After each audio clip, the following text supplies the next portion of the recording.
I suppose that all of us have heard of the story of David and Bathsheba. When other soldiers were out fighting and it was time for kings to go to war, David decided to stay home, and he happens to glance off his rooftop and he sees a woman bathing on her rooftop, and he sends for her and he commits an adulterous act.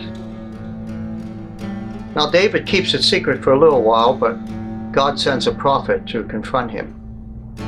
And when he is confronted, David realizes, of course, he has done a very grave act, a great sin.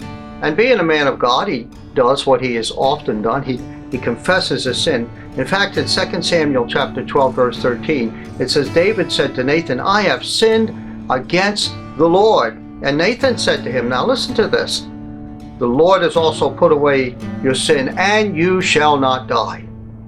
Well, I can almost feel David going something like this. But here's the next sentence that Nathan says. And this is what I want to think about today, because forgiveness of sins and consequences are different. Listen to this.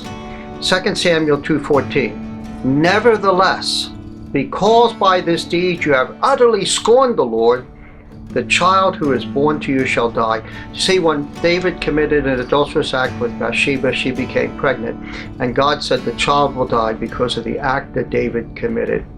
God's decision to forgive us does not mean we won't suffer physical, social, or emotional consequences in this present world.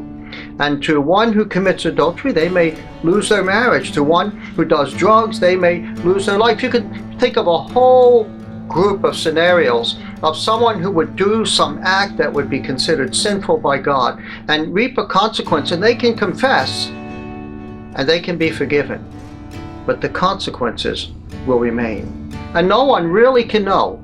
No one can look ahead and say, oh, I know what the consequences of that are. No one really knows the full consequences of sin in life.